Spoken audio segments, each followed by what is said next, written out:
Hello everyone, it's Jay here from Lake Country, and I am going to vlog my experiences polishing that Lamborghini Countach. I'm going to talk you through what I do throughout the process. I've even pre-prepared some of the tools I think I'm going to need to use whilst I'm on the job.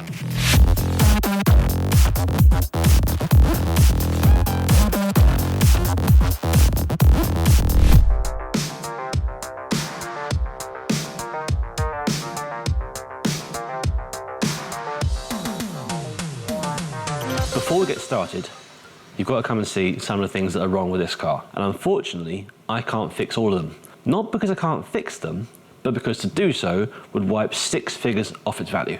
So the story of this car, it's actually a one of a kind. It's a Lamborghini Countach anniversary, made for the 25th anniversary of the car. And it's the only one in the world in this color, which was a special order from the owner who had it to match his original Countach, bookending the run. That means the paintwork on that car is original and a big part of its value and a big part of its story.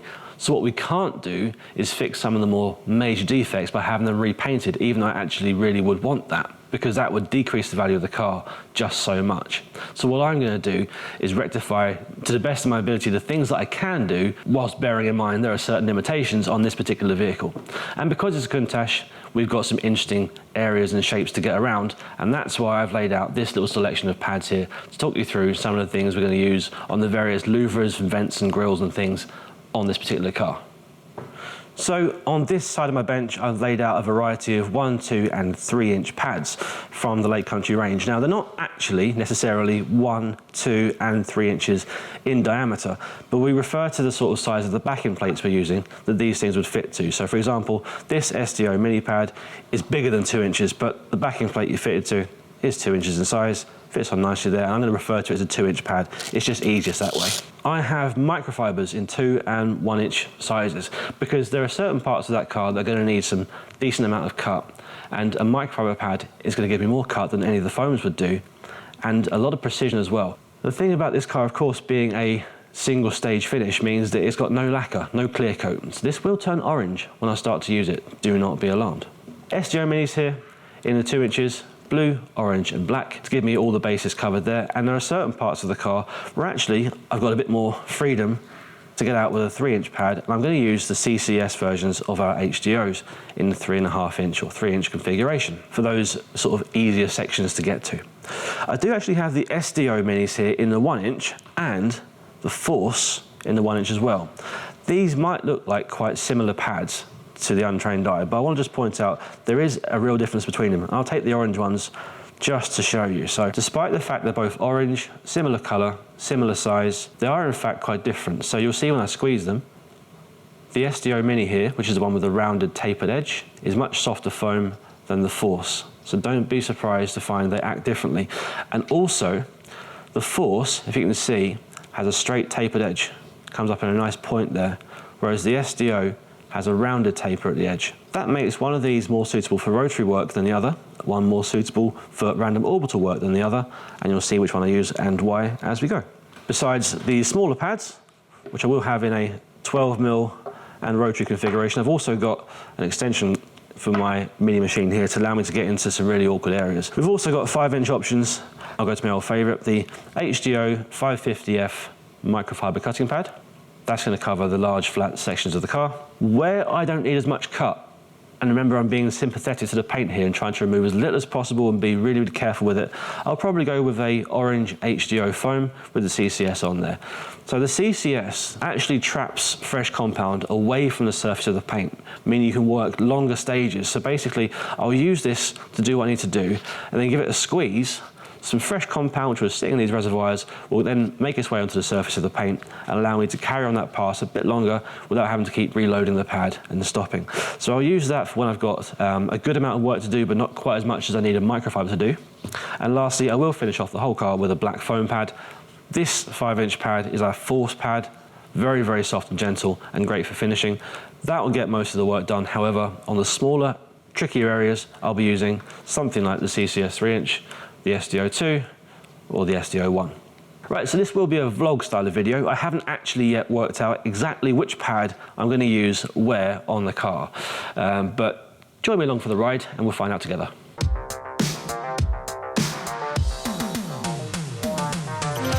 Right then, so let me talk you through some of the quirks and features of this Lamborghini Countach and its original valuable paint. Right, let's start with the blistering. So for example, can you see at the end of my finger just there, there's a big hole in the paint, and in fact there's one over here. And if you look along this area, and in fact on most of the engine cover, you'll find lots of little blisters that are about to pop off. So here is where the paint has actually left the building, but where it's already raised up into these little blisters, it's going to come off at some point. I've already enlisted the help of a professional with a spectrophotometer to come and work out if they can get a close match to the colour of this car to give us some top-up paint. It was reasonably successful, not super successful, but unfortunately the records of what this colour actually is on a one-off Lamborghini from the 80s, pretty much lacking. So we've had to get the closest we can with some touch-up paint, and I'll be touching these in as we go, just to take the eye away. We can't repaint that panel because it's, well, A, we don't paint anymore, but also it would be sort of somewhat sacrilegious, so we'll have to be careful about those. We've also got, well, good old-fashioned swirls. Let's get anywhere at all. I don't know if you can see how swirly the paint is. That's good news, because I can get rid of swirls without costing myself any other difficulties or hardships in terms of undoing any of the original paint's patina or the things that keep it a valuable car. So plenty of swirls to deal with, and that is all good fun. What's less fun is, for example, let's come around here on the bumper. We've got ourselves a crack. And unfortunately, this isn't the only one. There's quite a few of these around the car. They do extend quite some way in several places. It's an old car. It's gonna have things like this, unfortunately, and we can't fix them. We're not gonna paint the car, but I am gonna polish it and it's gonna look nicer afterwards. It's just those things are going to be just as bad as they were before we started. It just means the finished job is a compromise, unfortunately. So quite an unusual challenge. Normally the cars that come to me at Lake Country's headquarters here, we end up polishing them to almost the nth degree. It's more or less flawless, especially on a newer car that has, you know, healthy, original clear coat. It's actually not too difficult to remove every single mark and leave a beautiful, flawless finish. Not the case with this Lamborghini, because we're going to leave all these cracks and blisters and touch-ins as they were, unfortunately, or at least hide them as best we can to make do. Now, I was saying, of course, that this car is original, and that means the paintwork is a very, very valuable part of its story and its current value as a car. However, I'm pretty certain the hood on this car is not original, and that's because if I get a light on it, I can just about see there's a slight difference in colour between the hood and the front wings, but also there's a lot more in terms of what we call DA sanding marks on this hood than anywhere else on the car. So with the colour being different and the sanding marks, I'm fairly convinced this isn't original. So with that visible ring mark, and in fact around it, this area here is really bad in terms of, like, it looks like orange peel.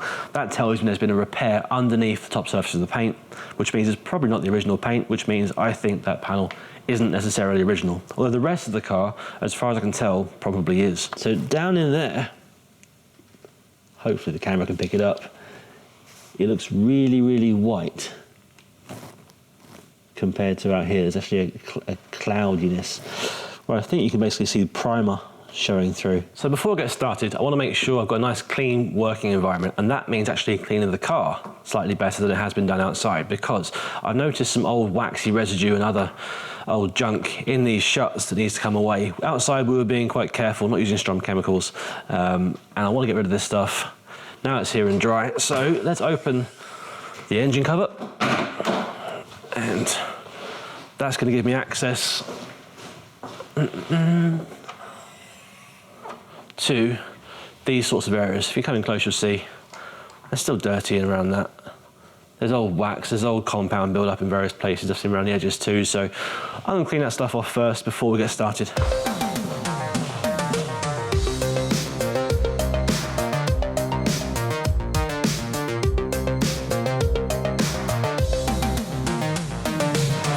So, I'm even going to take a cocktail stick and jam that inside my cloth to get it right down into that gap between those panels.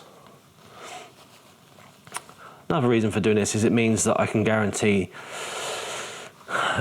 when I finish the job off that if there's any compound left in these gaps, it's my fault, which obviously we don't want to happen.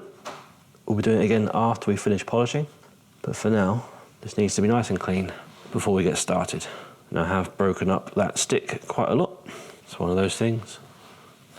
On a nice modern car, you wouldn't have to do this because we've done a much more thorough job of washing it outside. We were very extra cautious when it came to washing this car because of the fact it's a single stage paint and it's original, and it's probably best not to throw strong wash chemicals at it too often.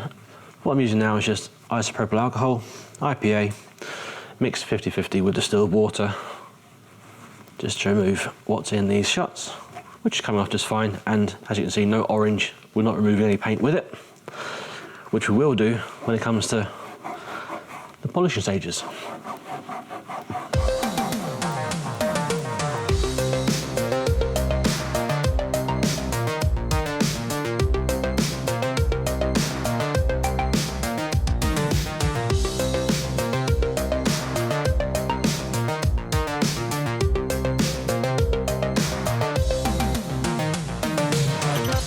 So, I've just done my first sort of experimental pass with the Udos and the microfiber pad. And what I've done is I've stopped after this one. I haven't even used the second lot of compound just yet because I want to wipe off this residue and show you the difference between before and after the one pass.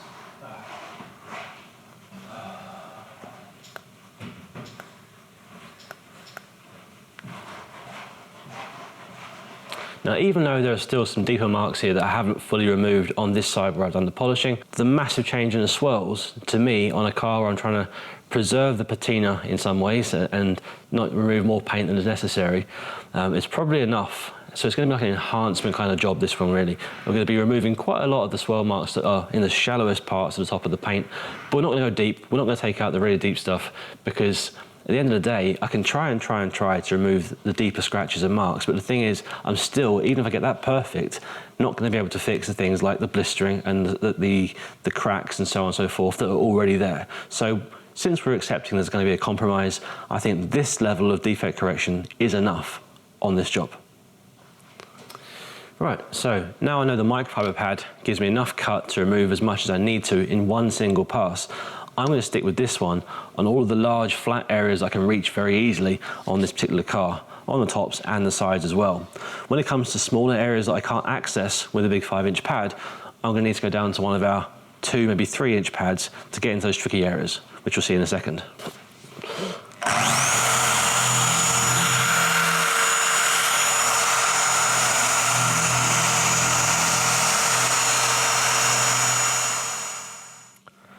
So the orange pad isn't a problem, that's just a paint transfer from the car to the pad, but it'll be a great way of demonstrating System 4000 again.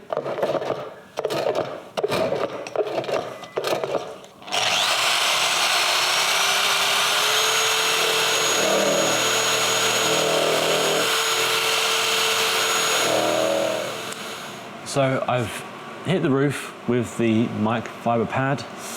I've also hit this part of the wing, this pop-up headlight, and just down here at the front, and it's getting rid of the swirls really nicely. Thing is, this pad's going to be too big to get somewhere like that without flinging loads of compound into that gap. So I'm going to start looking at smaller pads soon, but before I do that, because I want to treat myself really, these sanding marks on this hood are just so inviting, and I need to know how quickly I can get rid of them.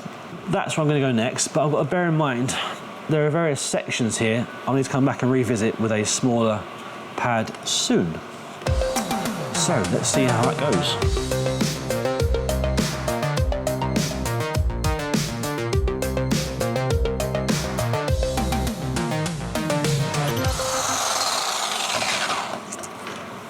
We've reached a little awkward spot here because that's going to be quite difficult for me without getting on the floor to come down and polish this little section of the hood, because when I'm sitting up there I can't easily get my hands low enough to bring the polisher around here, and even if I did, it's not the most comfortable access, so I might use a mini machine to get along there unless the hood opens up. So I've stopped quite early. This line here is not going to be as pronounced as it could be. I haven't done a really, really heavy 50-50, and nor should you. Because if you do a really heavy 50-50, you create a step. And if you try and polish that step away, what happens is you polish both sides of the step and you just get a smoother step. And that's no good for anyone. This is a quickly done sort of 50-50 for the sake of seeing how much of the sanding marks we were able to remove. Compound there has gone kind of sticky. I wonder why that is. If you do find you have compound that goes sticky,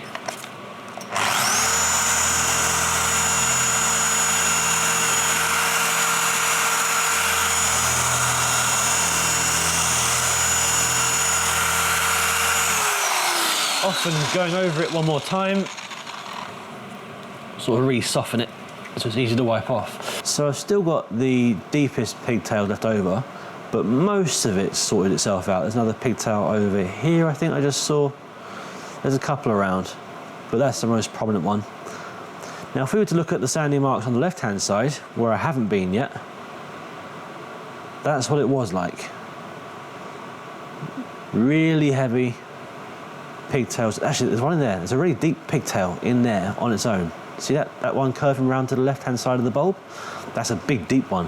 The rest of them are general pigtails and probably quite a bit shallower. So with one pass, they'll go, and I bet we see that big, deep one left on its own.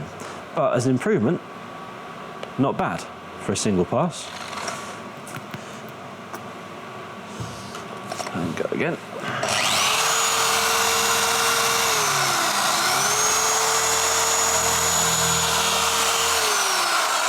I said it was difficult, not impossible.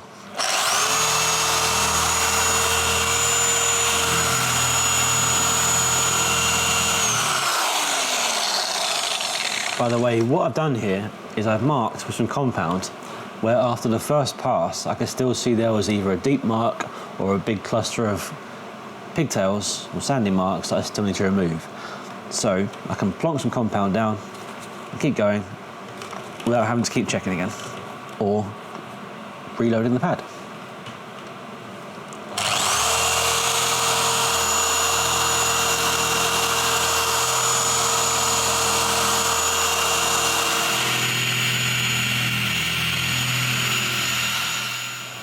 So just as a point of contrast, this is the wing on the Countach, and I've just been on the hood, the bonnet.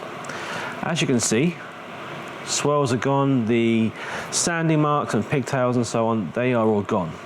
And this is what we call the rough cut stage. So I've done the heavy lifting, I've done all the major defect removal that I want to do. You might still though be able to see a slight milkiness, and we've covered this in other videos.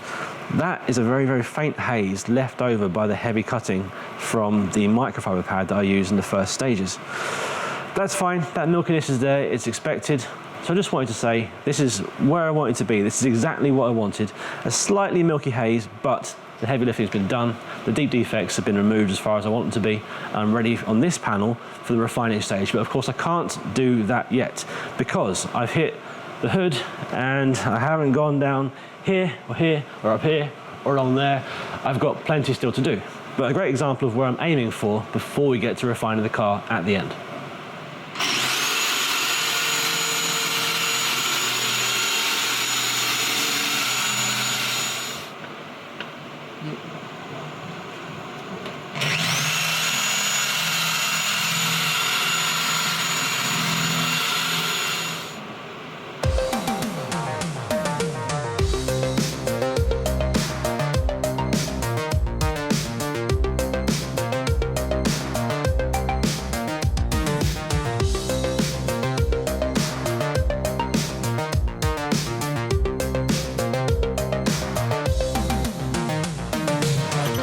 So it's about half time. I've been around a decent amount of the car now, mostly using the microfiber pads, and I've gotten quite used to how they're performing, how they're removing almost all of the defects, the fine swirls, sandy marks even, and medium level scratches and less than that in basically 1, maybe 2 passes most of the way around. And so far, apart from a few little edges where I've started to use a rotary and one of these 1-inch force pads just to get right up against where there's 2 adjoining panels, apart from that, I've been sticking with predominantly a 5-inch machine. Now, as I'm doing that, I'm running out of spaces. I'm fast running out of areas that are big enough to accept the 5-inch machine. I'm going to have to start looking at smaller options. So very soon, I'm going to start going through some of the 3-inch pads and the 2 inches and the 1 inches on the sections that are really sort of dedicated to that size of pad, because you can't get in there with a big 5-inch machine. I'm also looking forward to finding out how to refine this. So most of the cars that we detail these days tend to have clear coat on top, and clear coat behaves quite differently in some ways to single stage paint, which has no clear coat. It's just a solvent based colour, and that's all there is. That's why my pad's been turning orange throughout the course of this job. So once I'm done with the smaller areas as well, we'll have the large parts and the more intricate parts all treated with the heavier cut stages. I will be going around refining the car too. When it comes to refining stage, it might be things a little bit different to how we're used to seeing them, so I'm looking forward to showing you how this refines down as well. So without further ado, back to the action. I can't show you down there, dead bodies, but I have polished the bulk of the side over there.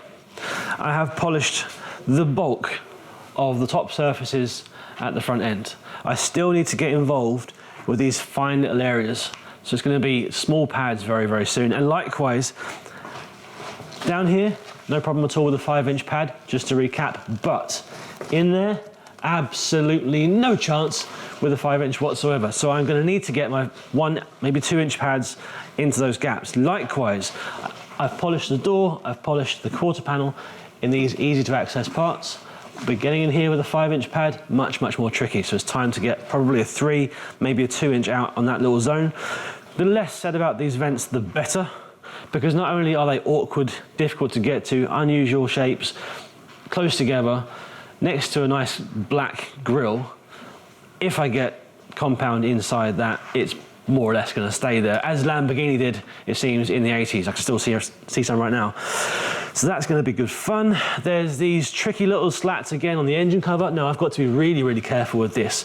So as we talked about before, we have these blisters, some of which are starting to peel off. So I've got to polish this to remove the swirls and make it more shiny without causing more of these things to blister off. Fingers crossed, wish me luck.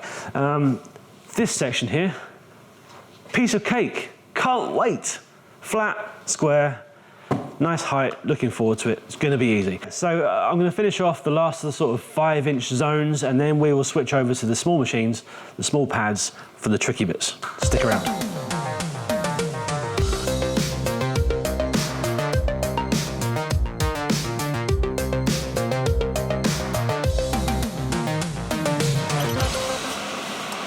The white backing tells you this is a prototype.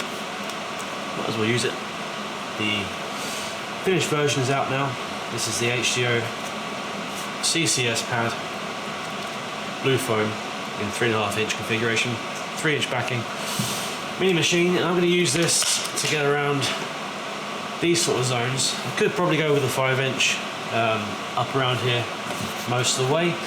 There are some tight spots thanks to this indicator, and down here as well. These little vents and recesses are going to mean I'll need to use even smaller pads, possibly even down to the 2-inch with the SDOs, maybe even a 1. We'll see as we go along.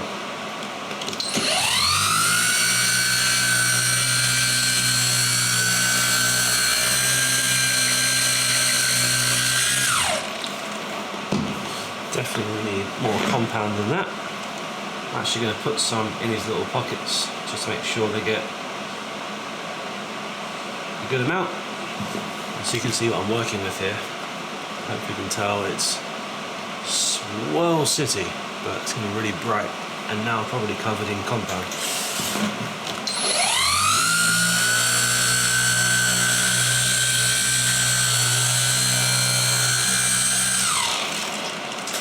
So the blue, almost green now, foam is the most aggressive of the HDO and SDO line. I thought I'd give that a try to see how it compares with the microfiber that I've become used to already on the other parts of the car that I've polished. And this result so far compared to how we were looking, which obviously was very, very swirly. Big improvement, but it's actually a little bit hazy. It might be giving me more cut than I need. If I get the thing to focus, perhaps you can see. But it's doing the job. I'm now going to try with the orange version to see if that gives me a sweet spot somewhere in the middle. So, blue foam off, orange foam on. I'll use the same compound and I'll work this side now of the indicator and see how that goes.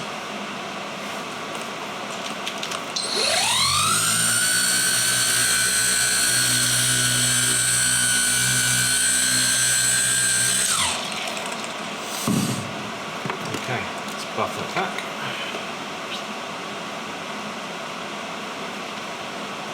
So now we've got two zones. I've got this zone which was done with the heavier cut blue foam, this zone with the gentler cut orange foam, and the difference is that's the blue foam. I'll zoom in, and that's the orange foam. Interestingly, quite similar results, to be honest, except perhaps the blue foam has done a better job of diminishing the compound and giving me slightly less haze. Just goes to show there isn't necessarily a hard and fast rule about which pad you need to use. I always say, if you've got to hammer in a nail, there's a range of sensible size hammers you could use. It hasn't got to be specifically this big or this big. You can find which one suits you and your style best. Just using my fingers there so you can focus on the surface. Tell you what I'm actually going to do is go for a 5-inch microfiber and use it like a smaller one.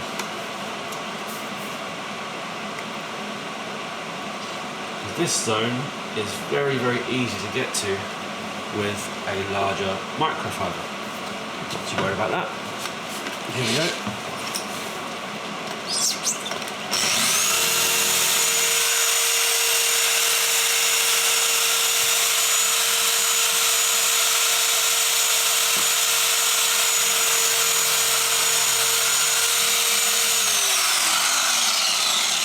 So, my job isn't really to sell you this stuff. I'm here to demonstrate it so you can learn how to use it properly. One of the nice things about a 5-inch microfiber pad in this area is it fits just fine. A bit of overhang is no issue at all.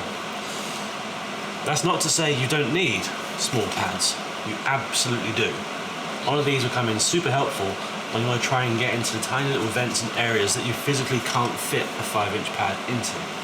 Such as, which we'll come to later on, in the strakes down the side here, in the knacker ducts and so on, where a larger pad machine physically can't go. So you do need these pads. But, golden rule for me, if I can get there with a 5-inch pad, I'm going to use it because I'm more comfortable with this as a method. I'm familiar with it. The larger surface area means the pressure isn't so concentrated, so I can actually regulate and also refine down my cutting more nicely with a 5-inch pad. So that's how I'm going to approach this part of the wing, and probably even this part too. But we'll come later on to the parts that I can't get into with this 5-inch pad, and out come the small machines.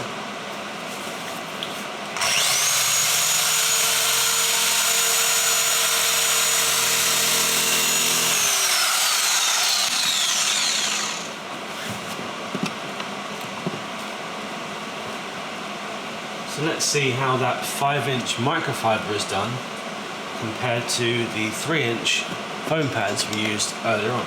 This is the results from the blue foam pad the orange foam pad. I'll need to move the light. The 5-inch microfiber. All these options are working. It's the funny thing. You can choose what suits you. In fact, we'll do it again over here. Just remember, we have, very swirly, not particularly clean paint. Turning straight away into something much more presentable, which will be really easy to refine afterwards as well. So, wish me luck. I'm going to go down the side of this car using a variety of pads, variety of options. We might even do some time lapse and speed you up.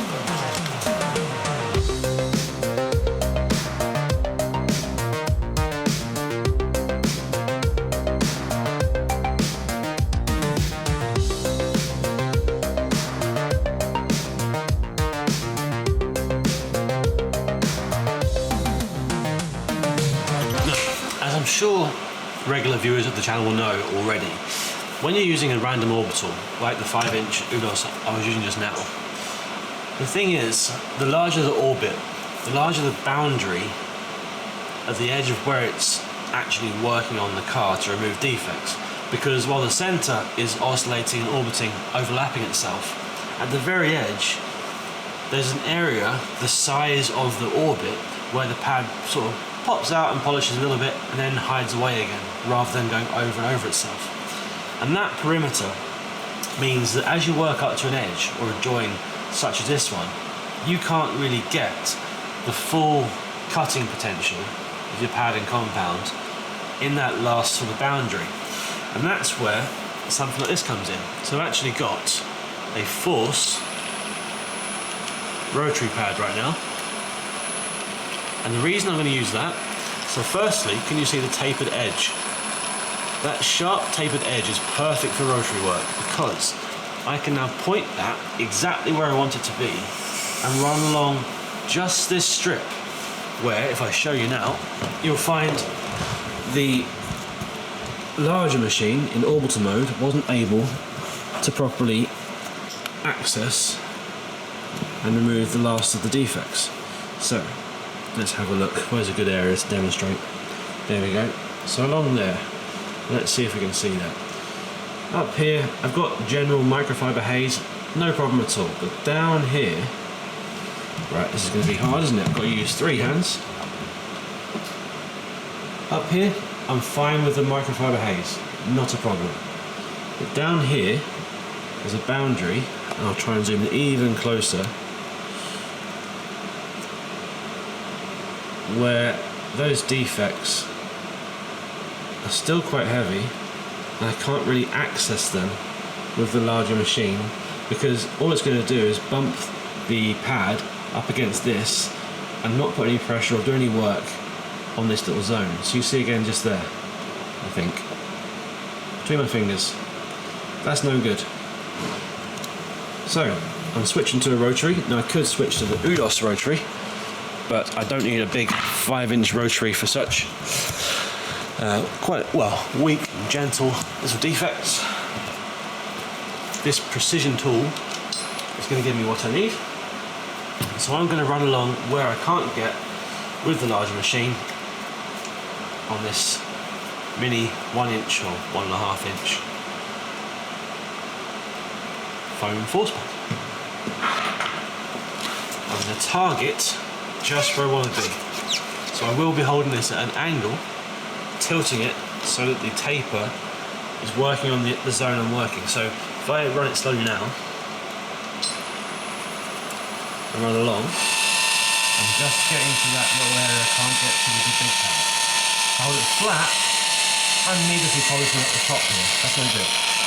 I just want to get into where I couldn't do with a large pad, and that's all I need. You can see the leftovers from compound right along.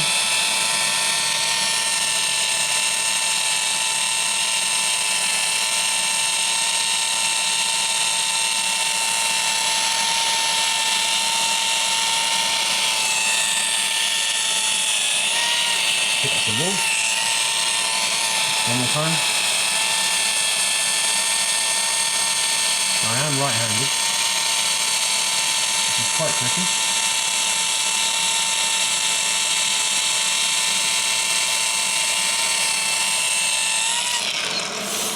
And there we go. What happens if I wipe that off? You'll see probably some holograms, I'd have thought. I'd expect to find some rotary holograms because I've just used a rotary, and rotary leaves holograms. That's how it works. If it didn't leave holograms, it's because it's not a rotary. Now I've got, let's get zoom back in again. I've got my holograms, but that edge hasn't got the scratches left anymore, I don't think. I might have to check that and do it two-handed, but we're having an effect.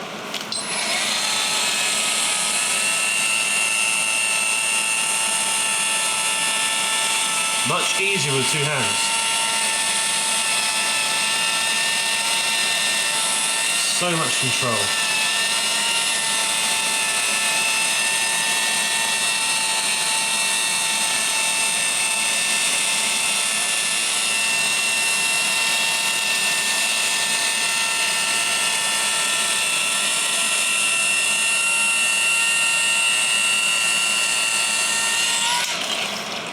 So that's given me the cut I need for that little area there.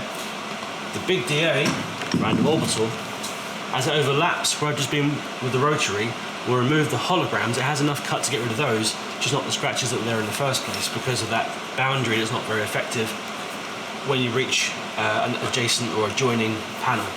So,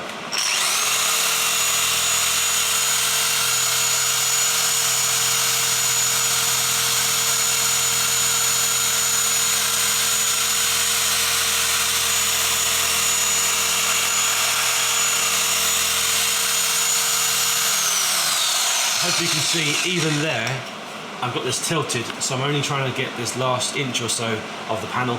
Up here is fine, already got the scratches out of that. I don't need to put any more pressure on that zone or remove any more material because that would be a waste of paint for no good reason.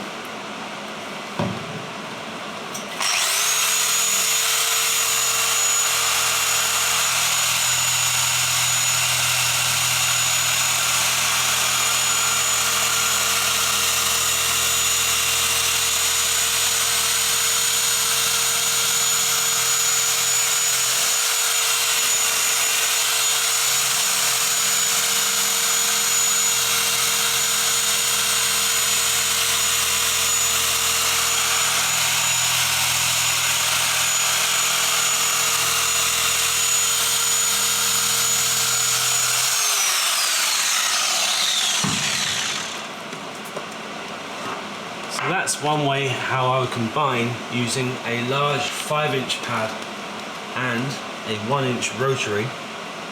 So a 5-inch random orbital and a 1-inch rotary to get to a very precise boundary edge that you couldn't get to any other way. There we go. I haven't got the scratches there anymore. I'll zoom right in. We've got the usual faint haze that I'll need to finish up with a finishing pad, but the deeper marks against that edge are gone, and the holograms are sorting themselves out as well, and they've been sorted out by the 5-inch random orbital. Come on, focus. There we go. That's how you get onto an edge using a 5-inch random orbital and a 1-inch rotary. And now we carry on.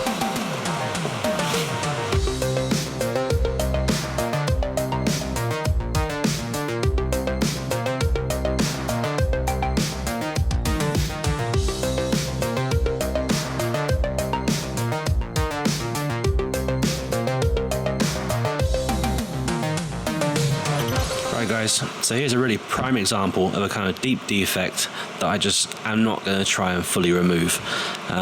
Even though I'm sure I could go further than I have done, the chances are this scratch is too deep to be fully removed.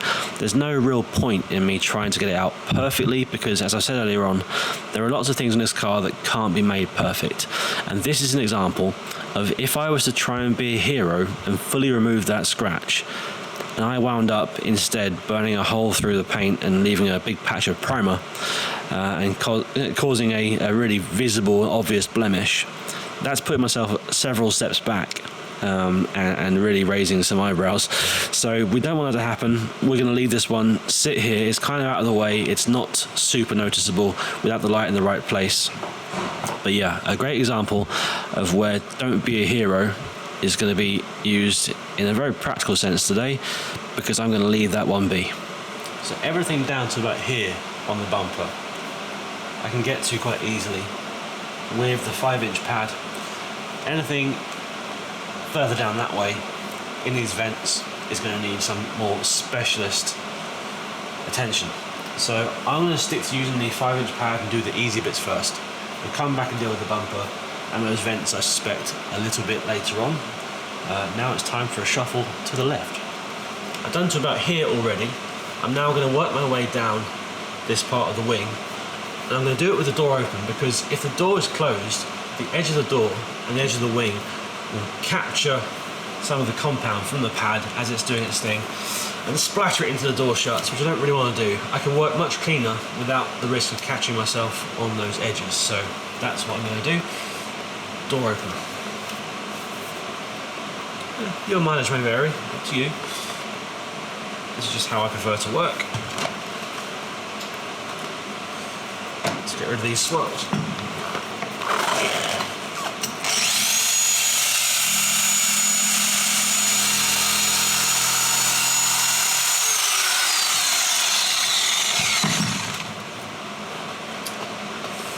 This is where I find out if I need to use the rotary down this lip here or not. I'm not sure that I did on this occasion, but let's have a look.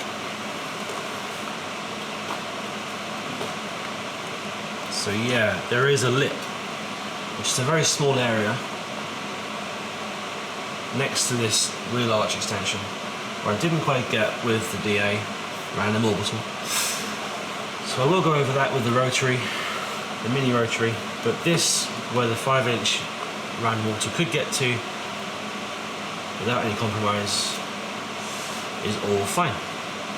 Really pays to look from multiple angles and also to try and work clean. So I've already seen I've got some compound, you can't see it right now, but against this rubber in here. I want to get that out before it sets and dries and hardens. Okay.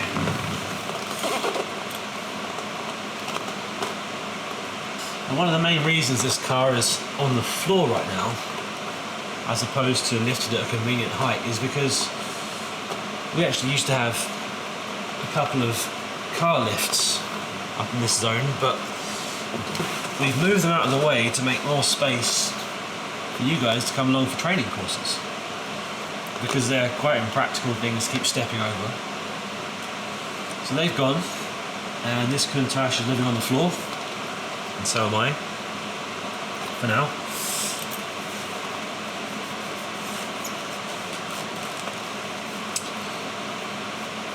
Yeah, we've just recently had Mike Phillips here after we went to Waxstock up in Coventry not long ago. A couple of days after that, Mike Phillips came down and had a special guest training slot with Kelly in this very room, and the pupils here actually saw this car.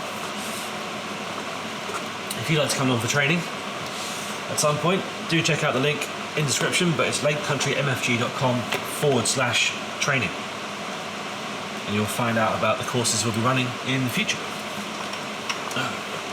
Rotary. So where was I? A little bit along there, and then this edge.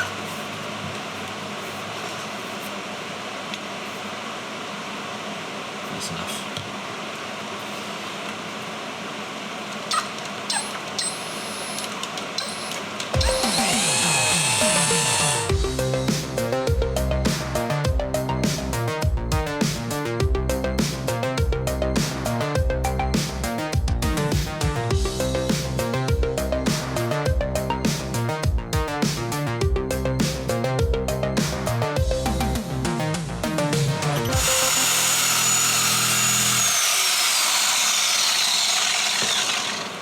Now, in case you're wondering, I actually use the Udos at maximum speed. Maximum speed. Speed 5 on the Udos 51E when it's in random orbital mode. That's my go-to. And the reason I use the maximum speed of the Udos in random orbital mode is because that's a very normal speed compared to most other polishers that professionals would use, because the Udos has to be geared and have the motor that works with a random orbital and a rotary. And rotary, you want the lower RPMs, random orbital, the higher ones. And to actually make a machine that works and covers all its bases is very difficult, but we have done it. And so do bear that in mind if you have an Udos or you want to try one out. In rotary mode, using the first half of the speed gauge. In random orbital, the second half. And as I said, I like to use the full whack because that is about right. It's a good normal setting. I'm never left without enough cut, and if I was, I could always switch it into P3, 21mm, or into rotary. But yeah, that's where I'm at. I want the cut, I want the compound to do its work, I want you to cut what I need to cut out and diminish while it's at it, so by the time I finish polishing in that pass, I've got nicely diminished compound, leaving me with less to finish off on my next and final stage. Yeah, so that's looking good now. The side of this wing is now complete, and it's on to the door.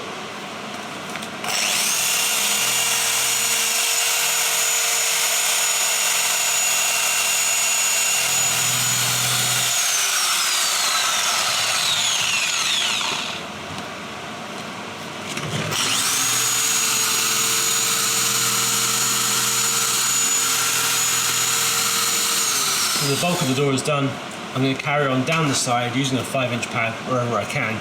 I think I'm going to sort of break this up and I'm going to start using the smaller pads separately once I've done the large areas, with the exception potentially of those little 1-inch rotary sections I might do as I go along.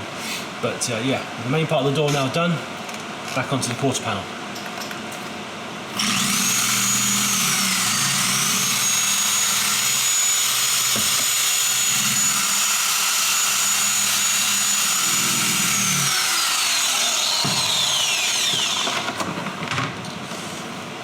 That section is good. Next up,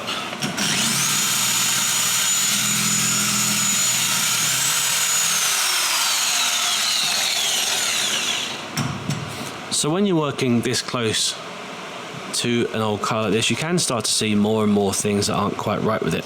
So I spotted in this zone, and the scratch is actually a crack. This crack isn't very attractive, but also I'll bring the light on, watch things now get really blown out, but here we go. That's my reflection of my leg. But down in this corner, let's see if we can get it to show on the camera. What we're looking at here is what appears to be overspray. So I think there could have been a repair somewhere. I can't necessarily tell you where or why just yet, because the state of the paintwork is very, very similar on this arch and on the rear quarter panel itself. Let's zoom back out again. Gosh, what a hard colour this is to try and video. That is an absolute nightmare. Meanwhile though, other little things like this tiny guy, this little chip, I'll be touching it in later on in the job. And whilst looking across in this direction, around here, don't know if it's possible to see, we can see it again up here actually as well. You can see that speckliness? Do you see the speckles? Use my hand for focus. There's some sort of strange texture. Use my hand for focus again. But yeah, hopefully you can see next to my hand on the right hand side there. So I wonder if that could have been an impression from sheet left over it. It could be moisture. It could be something to do with an old repair. I'm not entirely certain just yet. But I will give it a polish and see what happens. Whilst I'm down here, State of this badge. Now that, I'm afraid, is too far gone and would need replacement to make it perfect and fresh and new again. But safe to say I'll be avoiding that area in general. I will try and polish in here though with a very, very, very small pad. So up here is the zone with that weird sort of speckle going on. I'm going to see what happens after I pass with the trusty Udos and microfiber.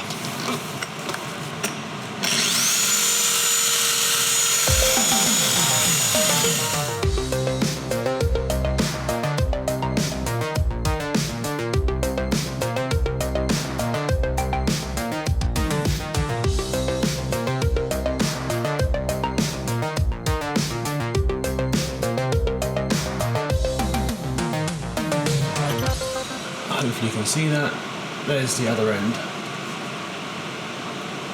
And the blend line, I'll zoom you in.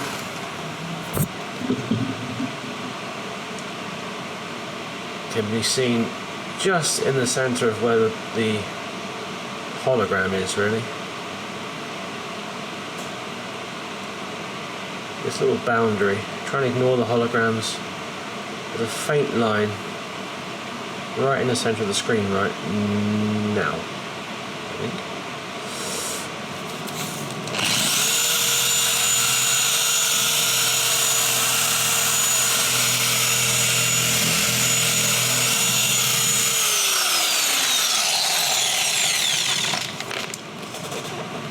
The thing with blend lines is that it's like polishing back a wave from the beach. You keep going, and find yourself in deeper and deeper waters. Eventually it recedes too far and you start uncovering crabs.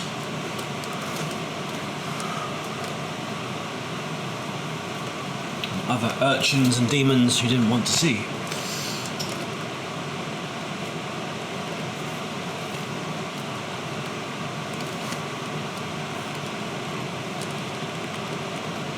Yeah, I'm happy with that.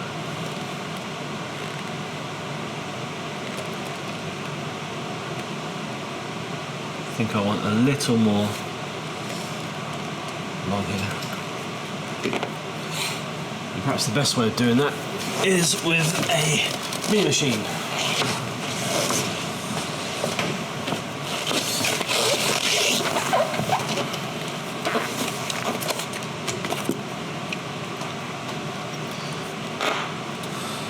Rotary mode disengage, small random orbital, engaged.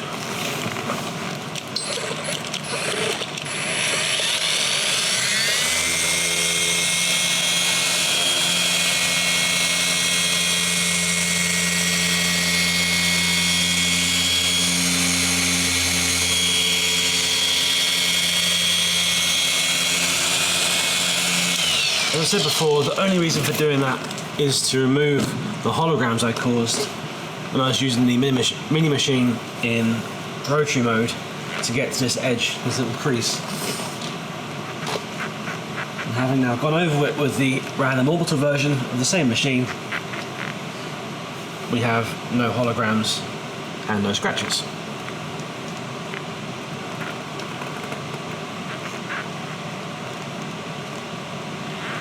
Or at least extremely minimised to the point where it's good enough, because quite frankly I can see prep lines which are underneath the paint in this area, and the crack of course on the arch itself, which means there's precious little point worrying about getting the very, very last 5% of the surface scratches out of that area, because you can't see them as it is right now.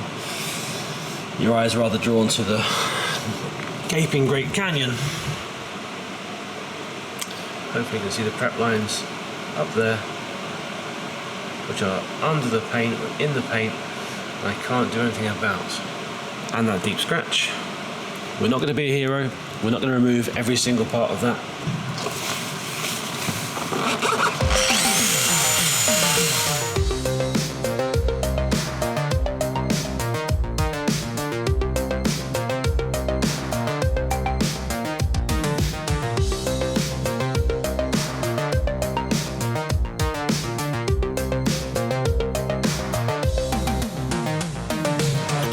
So at this point, I've pretty much done all of the 5-inch polishing on the car. I've done the roof, I've done the hood, the wings, I've been down the sides, so wherever a 5-inch pad can get, I've been there already pretty much. I do still have left to do the engine cover, the trunk lid, and these haunches. Now, I've done a little bit over there as a little test, but some of these have got some strange textures to them. There's the blistering we talked about on the engine cover, and something like that again on these vents here, these haunches and the vents. So I will take some care when polishing those out. You'll see how it comes out. I'm not going to hide anything, so if some of these blisters break apart and expose more of that primer underneath, you're going to see it happen. You'll also see me touching them in afterwards. So let's get this 5-inch polishing all done so we can get down to the nitty-gritty with the 1, 2 and 3-inch pads. So the moment of truth is upon us. I'm going to start polishing here on the engine cover.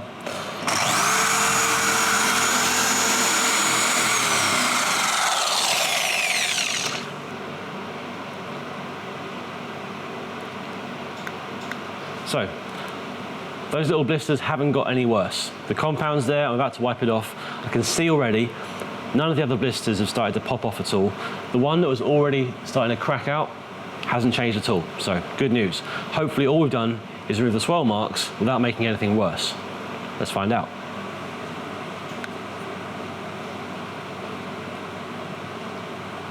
And I'm wiping this direction across this blister here, backwards, so as not to catch the cloth on that exposed edge of it. Now you can see better than I can, if that looks all right. And we carry on.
That is Arabic.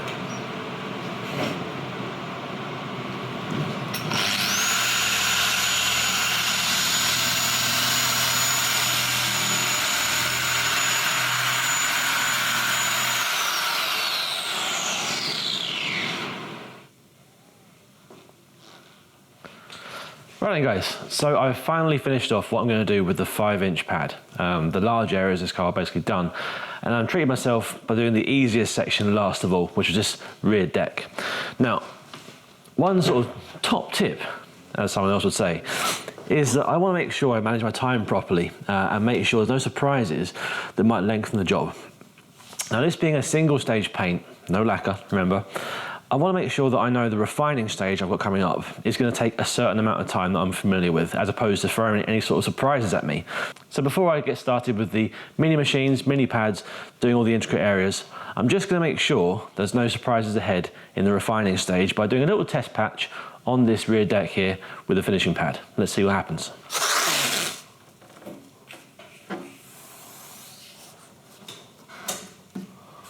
So we know already this paint is quite soft. I'm going to go straight away with a black foam force pad. Very thick and plush. You would have seen Kelly using it on the Polo video recently. I'm going to start off with this straight away because I know that because this paint's quite soft, I'm going to start off with a really gentle, soft, plush finishing pad. Let's go.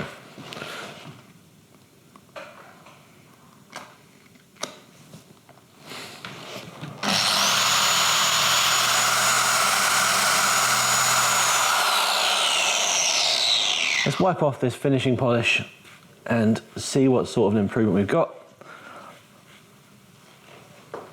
hoping for a complete reduction in that microfiber haze and a lovely sort of pure orange. Fresh out of the cloth. And let's see how it compares when I take off the masking tape.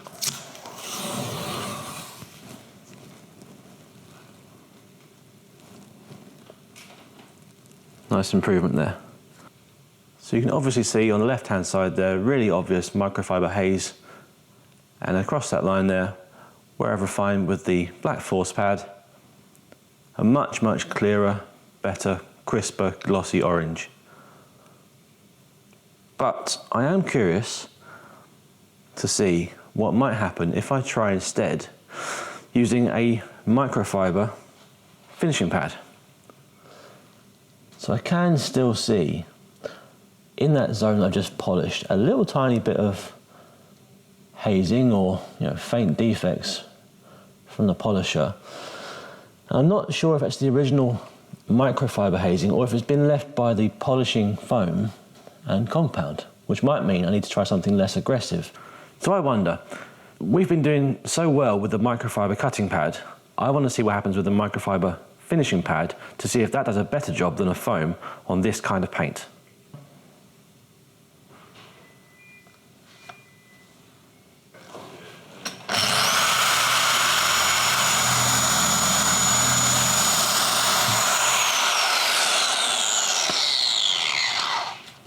Nice orange tinge.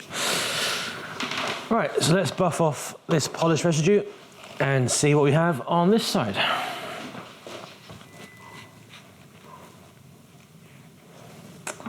Right then, boys and girls, so over on the left hand side over here we've got the paintwork after the rough cut with the heavy microfiber cutting compound.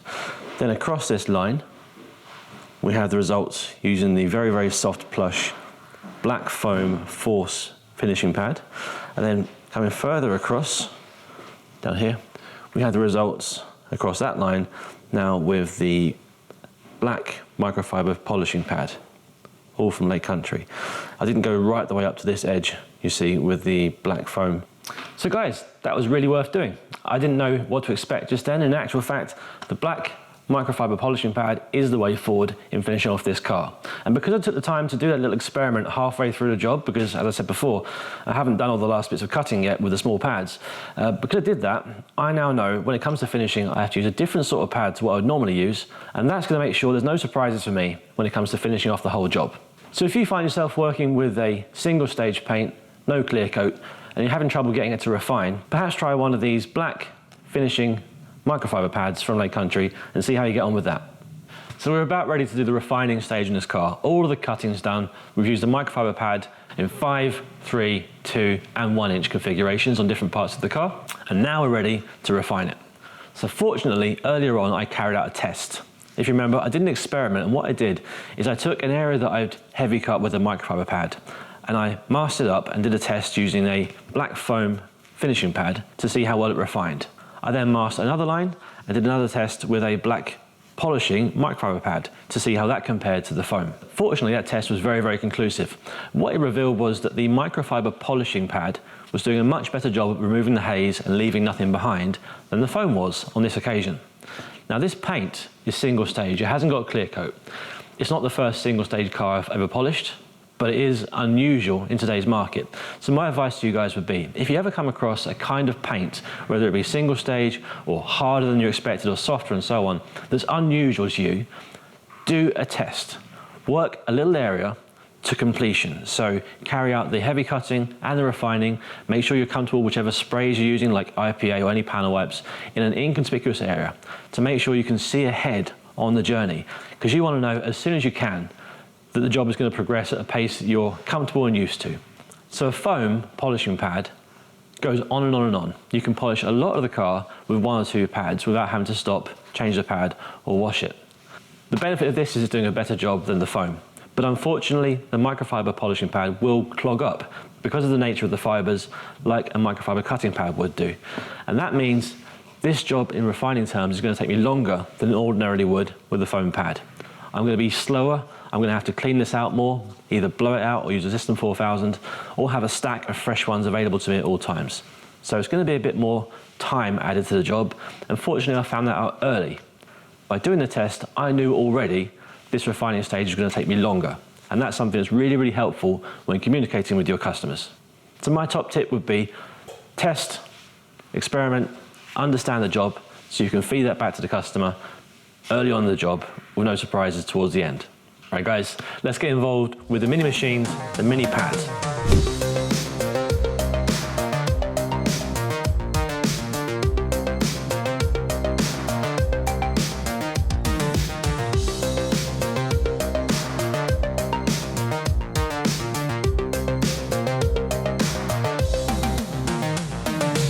Tell you what, guys, these SDO minis are going to come in really handy getting into that gap. See that?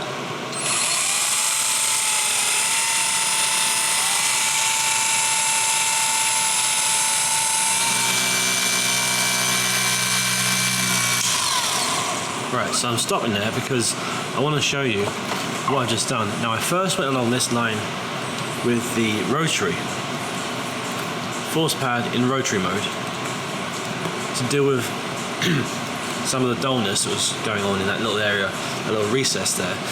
But because I did that in rotary, it would have left holograms, and I want to remove those by going down to a much smaller, less aggressive action, which is the random orbital 3mm orbital mode on this particular mini polisher. So I've used the same pad, same compound, and gone around again in a different way. Let's wipe off the residue and see if I can show you half and half. So I came down to this point here, about halfway down. This side, the holograms are gone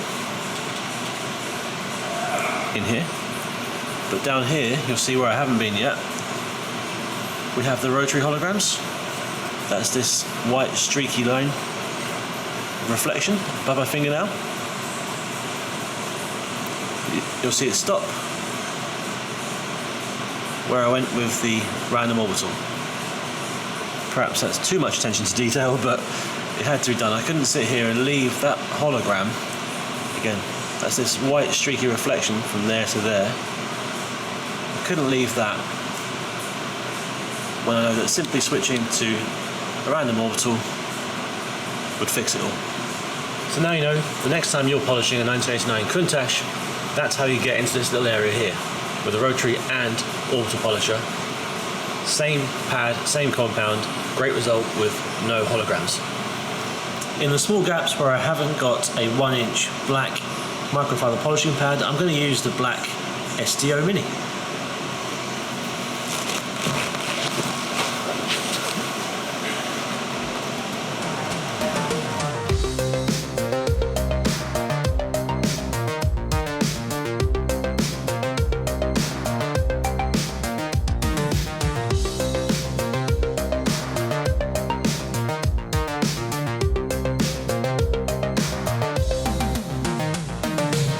On modern cars, headlights these days aren't glass. They haven't been for a very long time. In actual fact, these days most headlight covers come with a UV filter or film across the surface.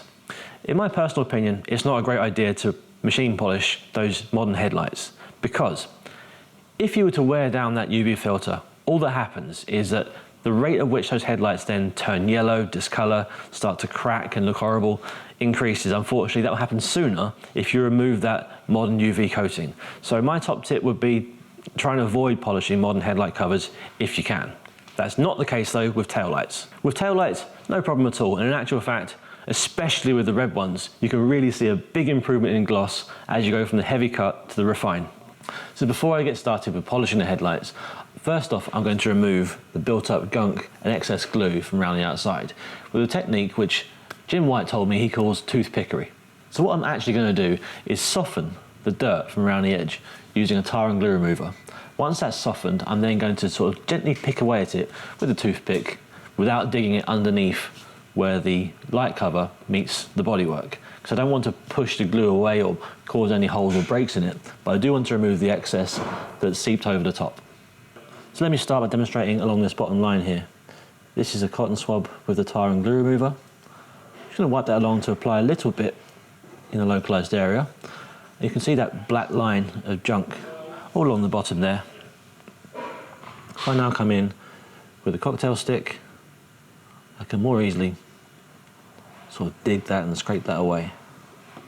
Don't know if you can see it on the camera, but all this nasty black gloopy junk. We wipe that off with a cloth, show the difference. Much better. Right, with the edges now cleared up, I'm going to start polishing. So let's do a 50-50 so we can see how we're getting on. That'll do. I'm going to use this 2-inch pad, which has been used before. Obviously you can tell it's slightly orange tinted now. It's been through the pad washer, System 4000. Come out nice and fluffy, but a little bit stained, but what can we do about that? No big deal. It's going to work just fine. And we're in random auto mode.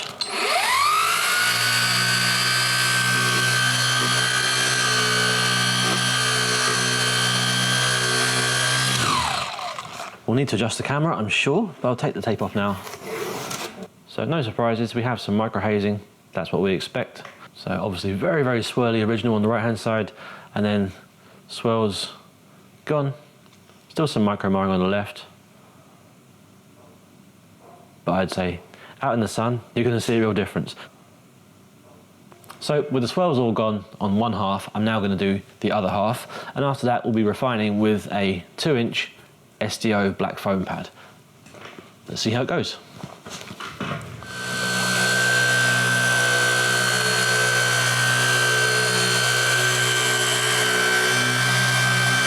Because this is such a soft finishing pad and finishing compound, there's no worry whatsoever with that running over the edge of the panel like that. There's no chance whatsoever of it burning through any of the edges. We're in a 12mm random auto mode.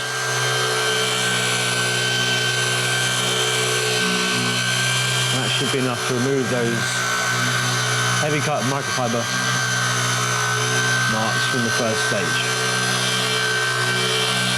I think this is about enough. Compound that has worn down and diminished. We've still got that general smoked look to the headlight. That's correct. The inside of the headlight has that effect applied to it. So no matter how glossy you make the outside, you're not going to get it to go completely clear looking. But the swirls that were there are gone, and the swirls were wrong. So I'm happy. That's a great result with the microfiber and then the finishing foam.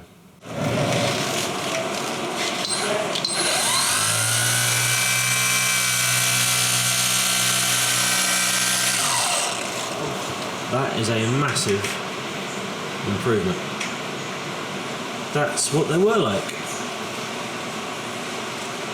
Swirly. So guys, pretty pleased with that. I've used 2 types of pads. That's the microfiber in the 1-inch and the 2-inch.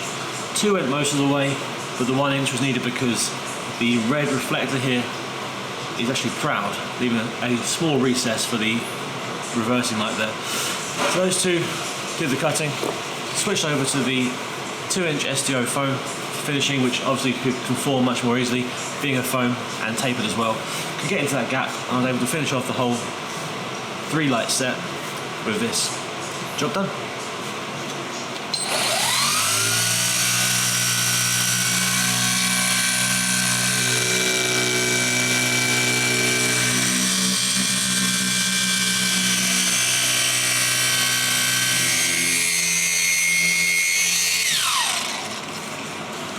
So we've got the microfiber haze, but the scratches are sorted out.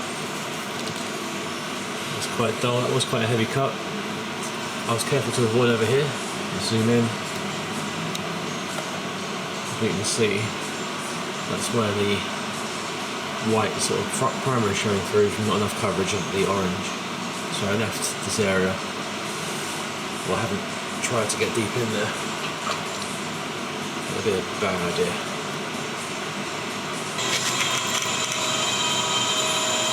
One of the great things about microfiber pads is they work excellent as a metal polisher.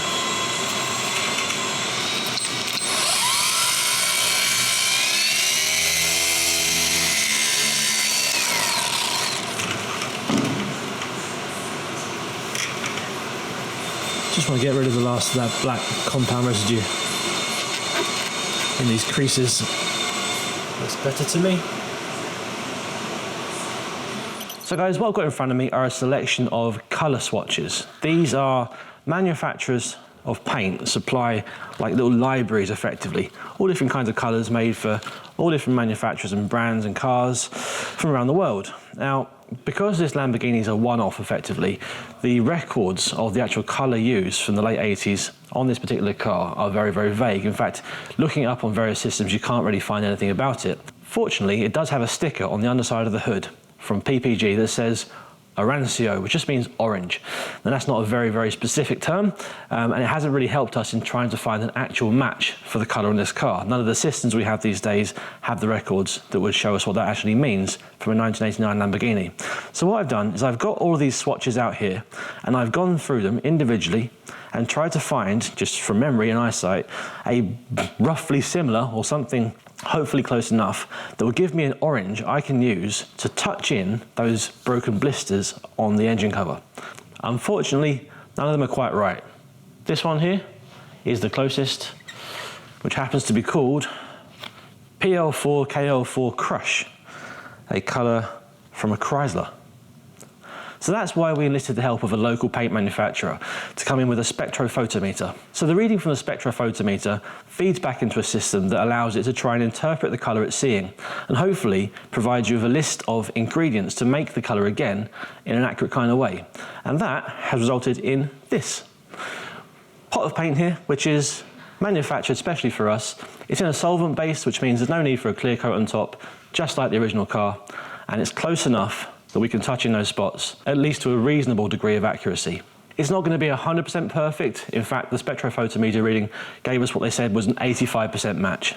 It's not a million miles away, and it will be good enough for us to touch in the chips and where those blisters have come off and expose the white primer beneath, which looks really bad right now. So let's have a look at how I touch in some of the chips and the blisters on the car.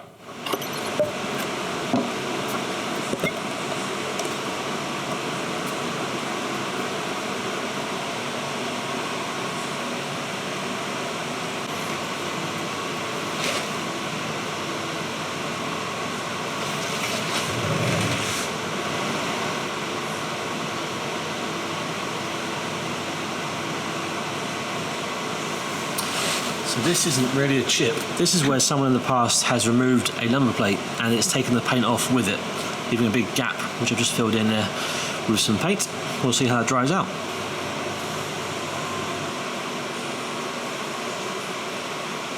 So I'm just trying to put enough paint down and switch to the drier end and move it around. Just lightly filling the hole. That should now level itself out and dry out neatly.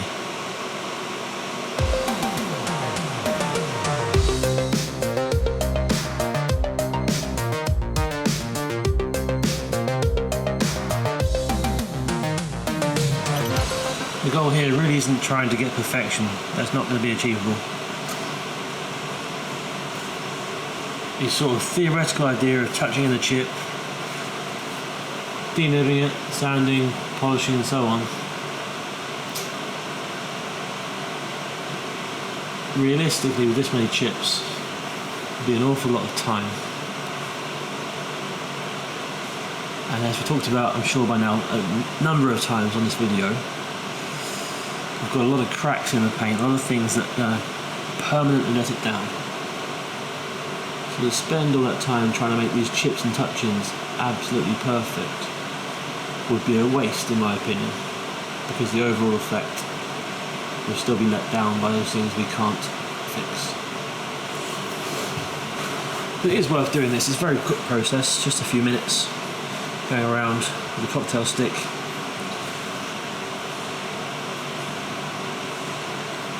It's quite therapeutic really. And it does take the eye away from what were previously little black or white holes in the orange.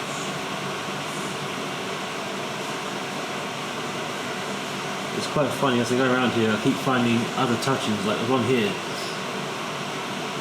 where the colour is different again to what I've seen on the other touch-ins around the car. So it means that many different times people have been around this car performing touch-ins with different coloured paints because a brake match for the original wasn't available. The match we've got is, again, as I'm sure I've said before, far from perfect, but it's a lot better than anyone else has achieved in the past when trying to do the same job on this car.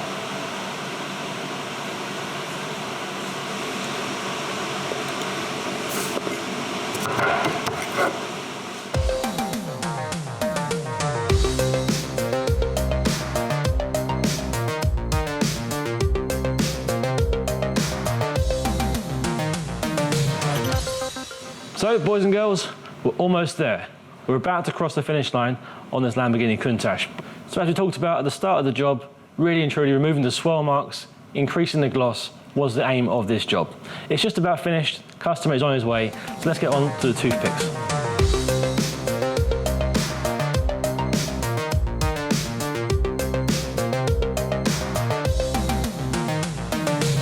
So guys, thank you so much for following me along on this journey, detailing the Lamborghini Countach.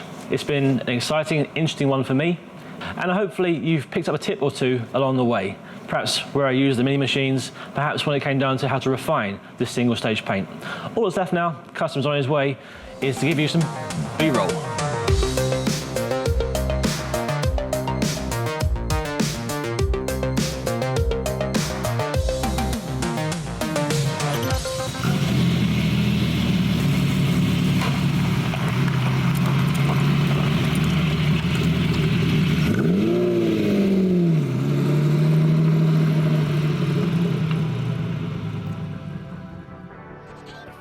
Guys, thank you so much for watching these Countach videos.